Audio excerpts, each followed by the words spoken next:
You know that food is supposed to last us 3 days, right? Charlotte asked. Oh, relax, Char. We've got plenty left. We've been driving for hours, Marcus replied. Are we close yet, Zach? Sarah asked me. 20 minutes closer since the last time you asked, I laughed. Not much farther. It was a 3-day weekend and the four of us needed a getaway. We've all worked together for a few years now and all found a common interest in camping. There's just something about getting out of the office and away from everything that gives us a sense of refocus. We try to visit a new place every time we plan a camping trip. I found this place online and it's around 2.5 hours away. It was also kind of off the beaten path. Why couldn't we stop at that diner back there in, what was that town called? Sunset Falls? Marcus asked. Sorry, Marcus. We need to make it there before dusk to set up our site. We finally made it to our destination and parked the Jeep. We gathered our supplies and began our short hike to our campsite. Because we camp so often, it didn't take us long to get set up and get our fire going. When darkness fell, we made dinner and Marcus began his tradition of telling the first campfire story of the night. They usually consisted of whatever cryptid he most recently read about online. Then, the Wendigo, I don't think that's how it's pronounced, I said as the rest of us laughed. Whatever, man, Marcus joked. I have to go find a bathroom out here, but when I get back, you're telling the next story. All right. Oh, and be careful out there. There may be Wendigos, I joked. Charlotte and Sarah both hid by the trees to scare Marcus when he came back. A couple of minutes passed, and I could see Marcus's flashlight moving closer to camp when he tripped and fell to the ground. Charlotte ran over to Marcus to help him up. Are you okay? What happened? She asked. Something grabbed my shoe and I tripped. Charlotte and Sarah helped Marcus to his lawn chair by the fire. How bad is it? I asked. Not bad, man. I'll be fine in the morning. Oh, and I haven't forgotten that it's your turn to tell the next story. I began to tell my story and noticed that Sarah wasn't in her seat. Where's Sarah? I asked. She was just here. Sarah? Oh, sorry, I was getting my blanket out of my tent. These stories really make you guys paranoid. After a couple hours passed, we all got into our tents to get some sleep. We planned on hiking in the morning and needed some rest. I didn't sleep well that night. Every time I fell asleep, I was awoken by a faint scream. The next morning, we all got up for the hike. Did anyone hear anything last night? I asked. Something like Charlotte snoring, Marcus laughed. Hey, the only one keeping everyone up with their snoring is you, she snapped back. No, I meant like screaming. Screaming? Sarah asked. You heard screaming? None of you heard anything? Well, maybe it was just a nightmare. We began our hike, and about 45 minutes in, we stopped for a short break. Is there any food left, or did Marcus eat everything already? Charlotte said. Guys? What is that?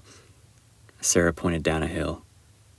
At the bottom of the hill lied a pile of torn tents and camping equipment. It was partially buried beneath the ground. The ground was also disturbed in multiple places. That's weird. What happened to all these tents? Why would someone bury all of their equipment? And why are there so many holes dug around here? Charlotte asked. I think we should get out of here, guys, Marcus suggested.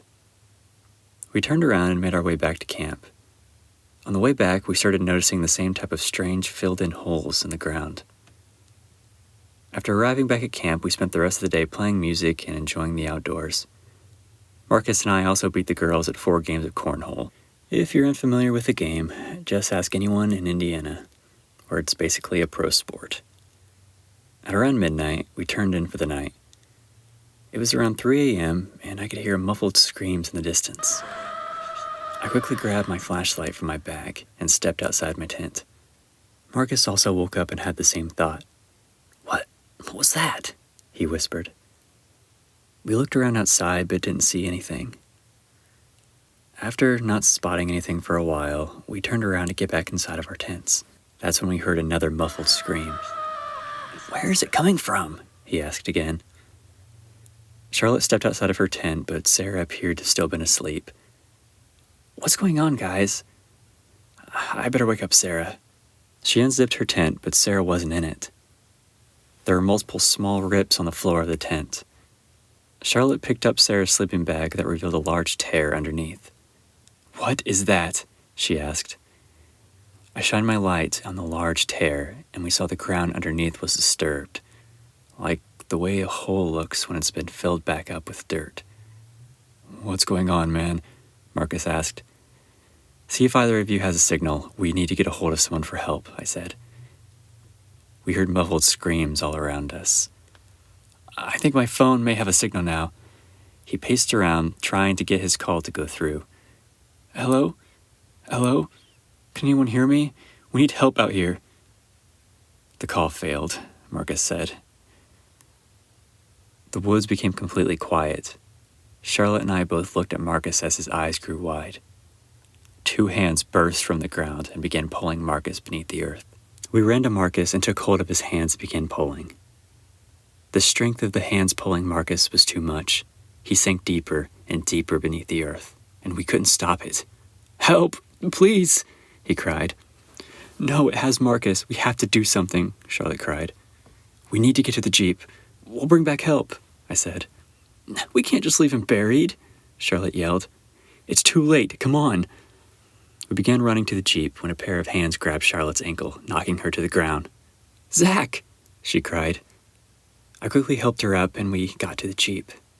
I reached into my pocket, scrambling for my keys, but they weren't there. "Hurry!" she yelled. I don't have my keys. Hurry, get on top of the Jeep. I'll go back and try to find him." "No, don't leave me here alone," she cried. We ran back to the campsite, and I rushed inside my tent. Charlotte picked up the hammer that we used for the tent stakes and watched diligently for any movement on the ground. "My keys aren't here." I frantically searched, but my keys were nowhere to be found. I ran back outside the tent and saw them on the ground. "There!" I pointed. I ran to pick them up when 2 hands burst from the ground and began dragging me down beneath the earth. "Just run!" I yelled. Charlotte ran towards me and began smashing the hands that had a hold on me.